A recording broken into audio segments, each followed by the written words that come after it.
Hi friends, my self doctor Jitendra Singh. आज मैं अपने इस मेडिकल पाठशाला चैनल पर नेक्स्ट ईसीजी का जो नेक्स्ट वीडियो है उसको रिकॉर्ड करेंगे और उसमें अपन ईसीजी पेपर के बारे में पढ़ेंगे। ईसीजी पेपर एक आप सब लोगों ने देखा होगा वैसे ईसीजी पेपर। तो ECG paper actually graph paper होता है।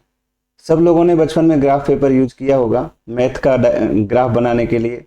उसमें एक्स एक्सिस बनाते थे, वाई एक्सिस बनाते थे। तो उसी के बारे में आज अपना थोड़ा सा अपने को नॉलेज होना चाहिए कि वो ईसीजी पेपर क्या होता है, क्यों इसको यूज करते, नॉर्मल पेपर पे ही क्यों नहीं प्रिंट निकाल लेते। तो लेट्स स्टार्ट दी टॉपिक। ये डायग्राम देख के आपको जरूर ऑब्वियसली याद आ ही गया होगा, जिसके लिए मैं अभी कह रहा था बचपन में सबने यूज किया है। ये सबने यूज किया है, पूरी कॉपी आती थी ग्रीन कलर की, रेड कलर की। तो इसके अंदर बॉक्सेज होते हैं। ईसीजी पेपर एक स्ट्रिप होती है जिसके अंदर ये ग्राफ पेपर ड्रॉ करने के लिए ये बॉक्स बने होते हैं। इसमें दो तरह के बॉक्स होते हैं, एक बड़े बॉक्स होते हैं और एक छोटे बॉक्स होते हैं। बड़े बॉक्स के अंदर छोटे बॉक्स होते हैं। एक्चुअली ईच बड़े बॉक्स के अंदर 5 छोटे बॉक्स होते हैं। जैसा कि इस डायग्राम में मैंने क्लियर कट इसमें दिख रहा है। ये बड़ा बॉक्स है एक, इसको हमने जूम किया तो इसमें छोटे 1 2 3 4 5 ऐसे और ऐसे भी 5, 1 2 3 4 5, मतलब 5 हाइट में, 5 उसकी लेंथ में। तो एक बड़े बॉक्स के अंदर 5 छोटे बॉक्स होते हैं, चाहे हाइट में ले लो चाहे बॉक्स में ले लो।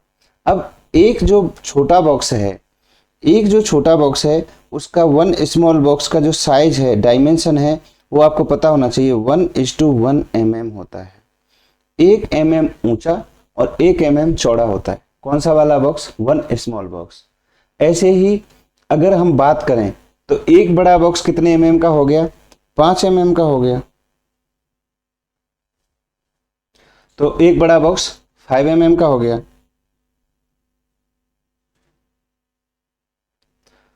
तो नेक्स्ट, इतना आपको समझ में आ गया। अब अपन देखते हैं, जैसा मैंने बताया आपने बचपन में ग्राफ बनाए होंगे। तो जब भी ग्राफ बनाते थे तो एक एक्सिस लेते थे, एक्स एक्सिस, एक लेते थे वाई एक्सिस। ईसीजी में भी एक्स एक्सिस लेंगे, वाई एक्सिस लेंगे। और आपको पता होगा ये चीज कि एक्स एक्सिस पर वो वाली चीजें रखते हैं जो कि कांस्टेंट होती हैं और वाई एक्सिस पे वो चीज रखते हैं जो कि वेरिएबल होती हैं। तो दोस्तों, अपने ईसीजी में जब हम ईसीजी मशीन आगे रिकॉर्ड करती है तो टाइम फिक्स होता है। 1 सेकंड में, 2 second, 4 second, 5 second, time fix है। लेकिन वोल्टेज फ्लक्चुएट करता है। जब एट्रिया कांटेक्ट करते हैं तो वोल्टेज कम होता है, वेंट्रिकल कांटेक्ट करते हैं तो वोल्टेज ज़्यादा होता है। तो वाई एक्सिस पे हम वोल्टेज लेते हैं और एक्स एक्सिस पे हम टाइम लेते हैं। तो ये बहुत ही छोटी सी बात है लेकिन बहुत ही इम्पोर्टेंट बात है दोस्तों। अभी आप इसका सिग्निफिकेंस जैसे जैसे मैं लेक्चर आगे फर्दर प्रोग्रेस करूंगा तो समझ में आ जाएगा आपको। तो ईसीजी पेपर सबसे पहली बात तो थर्मल पेपर होता है। तो अगर कोई किसी ने ईसीजी कराया है और वो अगर चाहता है कि मैं इस ईसीजी को बाद में भी देख पाऊं तो उसको फोटोकॉपी करा के रख लेना चाहिए। इससे जो इंक है वो उड़ जाती है कुछ दिनों बाद, साल 6 महीने में वो इंक उड़ जाती है तो प्लेन पेपर दिखता है, इसलिए इसको थर्मल पेपर होता है। ग्राफ पेपर तो होता ही है। एक्स एक्सिस पे मैंने अभी आपको बता दिया, एक्स एक्सिस पे टाइम लेते हैं, वाई एक्सिस पे वोल्टेज लेते हैं। दूसरा, ये थोड़ा सा आप इस कैलकुलेशन को समझिए दोस्तों। ये बहुत ही इंपॉर्टेंट कैलकुलेशन है और इसको आपको रटना है, याद करना है। इसमें कोई टेक्नोलॉजी की जरूरत नहीं है, बट इसको आपको याद रखना है। मैंने अभी बताया 1 स्मॉल बॉक्स कितना होता है? 1 mm, हाइट में भी और विड्थ, इसमें विड्थ में भी। एक बिग बॉक्स कितना होता है? 5 mm। अब अपन एक्स एक्सिस पे एक बिग बॉक्स है क्या शो करता है उसको अपन देखेंगे। तुमको बता दिया मैंने, टाइम शो करता है। तो टाइम, एक बिग बॉक्स अगर हो जाए तो कितना टाइम ड्यूरेशन होगा, 2 बिग बॉक्स हो जाए तो कितना टाइम ड्यूरेशन होगा, एक स्मॉल बॉक्स कितना हो जाए तो कितना टाइम ड्यूरेशन होगा। ये आपको बार बार जरूरत पड़ेगी क्योंकि जो वेव हैं, इंटरवल हैं, उनका हम बॉक्स देख लेते हैं। ये वाला इंटरवल कितने बॉक्स का है, जो वेव है इसका कितना चौड़ाई है। तो चौड़ाई कैसे देखते हैं? बॉक्स देख लेते हैं और बॉक्स देख के हम सेकंड कैलकुलेट कर लेते हैं, उसका टाइम कितना टाइम लगा ये वाला वेव बनने में। तो अभी केवल आप रट लो कि जो एक स्मॉल बॉक्स है 0.04 सेकंड का होता है। 0.04 सेकंड का एक स्मॉल बॉक्स होता है एक्स एक्सिस पर। दूसरा एक बिग बॉक्स जो है 0.02 सेकंड का होता है। वाई एक्सिस पर अगर हम बात करें तो वोल्टेज होता है, और वोल्टेज में भी अगर हम एक स्मॉल बॉक्स की बात करें तो एक स्मॉल बॉक्स जो है 0.1 मिली वोल्ट के बराबर होता है। एक्चुअली जो दो बिग बॉक्स होते हैं वो 1 मिली वोल्ट के 10 mm जो है 1 मिली वोल्ट के बराबर होता है। दो बिग बॉक्स या 10 मिली वोल्ट 1 mm के बराबर होता है, इसलिए एक कितने का होगा 0.1 का। ये इजीली याद रह सकता है। अगर हम 1 बिग बॉक्स की बात करें तो 0.5 मिली वोल्ट। इसमें दोस्तों समझने की बात नहीं है ज़्यादा, बट ये बहुत ही इंपॉर्टेंट स्लाइड है। जब भी आप ईसीजी स्ट्रिप देखोगे तो उसमें साइड में लिखा होगा क्यूटी इंटरवल इतने सेकंड, फलाना इतना सेकंड, ये वो, तो सारा चीज़ इसी से कैलकुलेट होगा। तो ये आपको याद रखना है। एक्स एक्सिस पर टाइम होता है, तो अगर हम एक स्मॉल बॉक्स का टाइम देखें कितना होता है 0.04 सेकंड। एक बिग बॉक्स का टाइम कितना होता है 0.2 सेकंड, 0.20 याद करो, बाकी 0.2 सेकंड होता है। अगर हम बात करें वाई एक्सिस की, वाई एक्सिस पे वोल्टेज होता है, तो वाई एक्सिस पे 1 मिली वोल्ट जो है वो दो बिग बॉक्स के बराबर होता है या 10 mm के बराबर होता है। तो एक जो स्मॉल बॉक्स है उसका कितना हुआ 0.1 मिली वोल्ट हुआ। ठीक है दोस्तों, ये आपको याद रखना है। अब इसका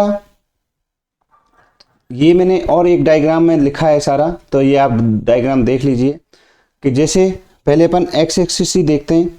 इस एक्स एक्सिस में एक स्मॉल बॉक्स जो है, ये स्मॉल बॉक्स 0.04 सेकंड का होता है। एक बिग बॉक्स 0.20 या 0.02 सेकंड का होता है।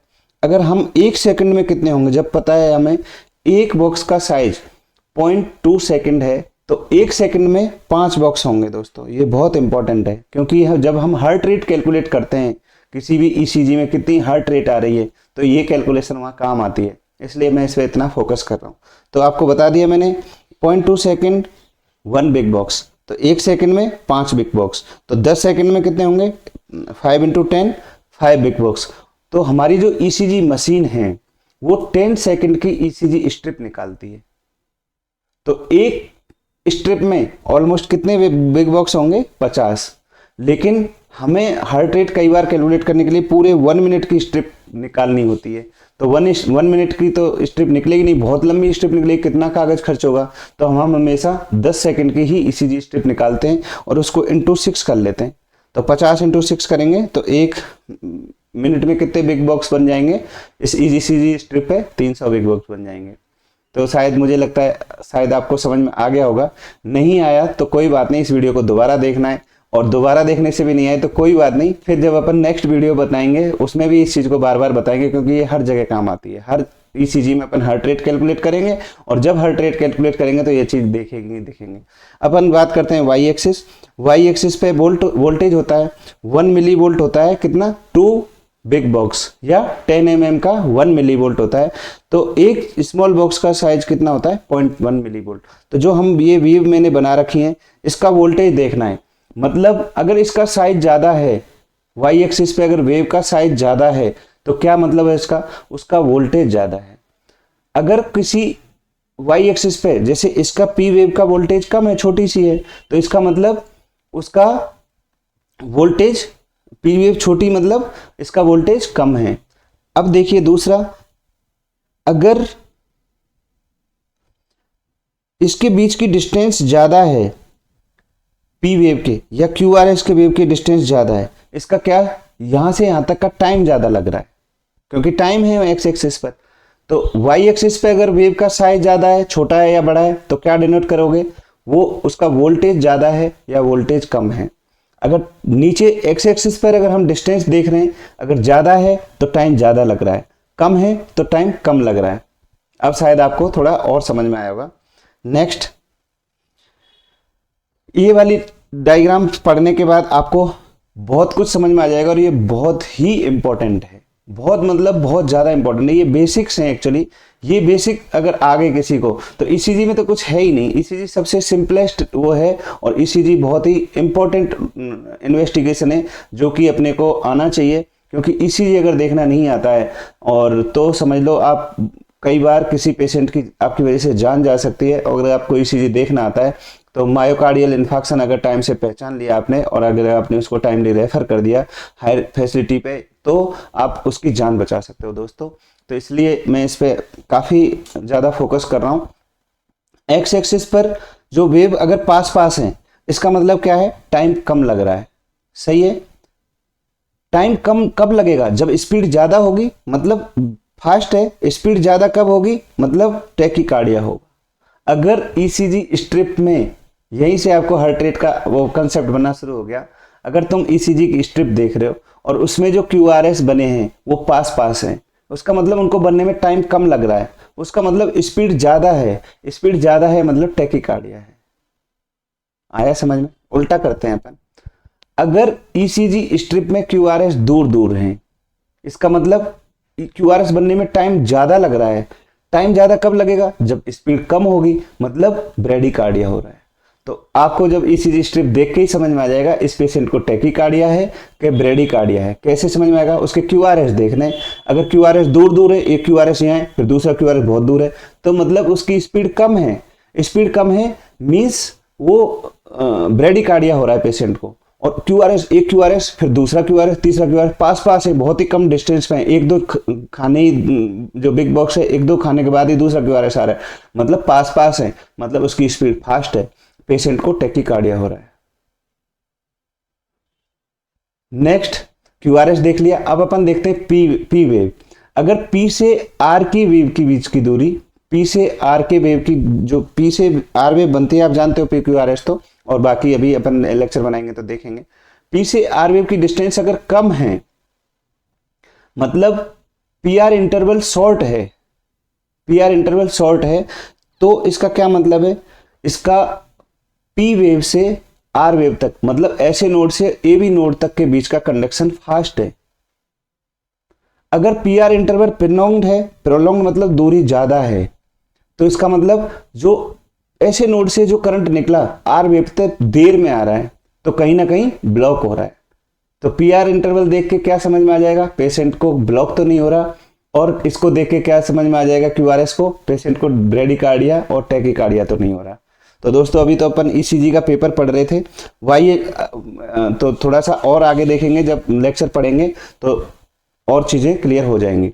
अब अपन जैसे मैंने बताया वाई एक्सिस पे क्या होता है, सेम चीज वाई एक्सिस पे वोल्टेज होता है, और वोल्टेज किसको डिनोट करता है, साइज ऑफ द वेव। अगर वेव ज्यादा आ रही है, ऊंची ऊंची वेव आ रही है, तो इसका मतलब क्या है, वोल्टेज ज्यादा है। वोल्टेज ज्यादा कब होगा, जब मसल मोटी होगी। मसल मोटी किसकी होती है, वेंट्रिकल की होती है। एट्रिया की मसल कैसी होती है, छोटी होती है, पतली होती है। तो मसल मोटी, वोल्टेज ज्यादा, ज्यादा टॉल क्यूआरएस बनेगा, बड़े बड़े वेव बनेंगे। ठीक है, लेकिन अगर तुम्हें लग रहा है क्यूआरएस बड़े तो हैं लेकिन लेफ्ट साइड की लीड्स में ज्यादा बड़े बड़े क्यूआरएस आ रहे हैं, तो मतलब उसको लेफ्ट वेंट्रिकुलर हाइपरट्रॉफी हो गई है। राइट साइड की लीड्स जो ईसीजी लीड्स हैं उसके क्यूआरएस बड़े बड़े आ रहे हैं, तो पेशेंट को राइट साइड की जो वेंट्रिकल हैं उनकी हाइपरट्रॉफी हो गई है। अब शायद आपको ये क्लियर हो गया। नेक्स्ट, अगर मसल जैसा मैंने बताया मसल छोटी तो वोल्टेज कम। कम मीन्स जैसे एट्रिया की मसल छोटी होती है तो तुम देखो क्यूआरएस के कंपैरिजन में पी वेव कितनी छोटी होती है। अगर पी वेव अपने नॉर्मल साइज छोटी तो होती है लेकिन उस छोटी में भी वो थोड़ी बड़ी हो जाए तो एट्रियल हाइपरट्रॉफी हो गई है दोस्तों। तो ये छोटी सी चीज है लेकिन ये पूरे ईसीजी का कंसेप्ट है। कभी आप ईसीजी स्ट्रिप देख रहे हो तो सबसे पहले तो क्या देखना है, क्यूआरएस देखना है, पास पास दूर दूर, पास पास टैकीकार्डिया, दूर दूर ब्रेडिकार्डिया। उसके बाद पीआर इंटरवल देखना है, पीआर इंटरवल शॉर्ट तो conduction fast, PR interval prolong patient को ब्लॉक हो रहा है। कितना इजी है ये, लेकिन कितना इंपॉर्टेंट कंसेप्ट है दोस्तों। फिर से इसको एक बार वापस पढ़िए। वाई एक्सिस पर अगर वेव ऊंची ऊंची मीन्स वोल्टेज ज्यादा, मसल मोटी होगी तो वोल्टेज ज्यादा होगा, टॉल टी वेव बनेगी, क्यूआरएस बनेंगे। उसके बाद वेंट्रिकुलर हाइपरट्रॉफी होगी तो उसी साइड के क्यूआरएस बड़े बड़े होंगे। मसल छोटी, वोल्टेज कम, पी वेव हो जाएगी। अगर पी वेव अपने नॉर्मल साइज से ऊंची हो जाए तो एट्रियल हाइपरट्रॉफी होगी।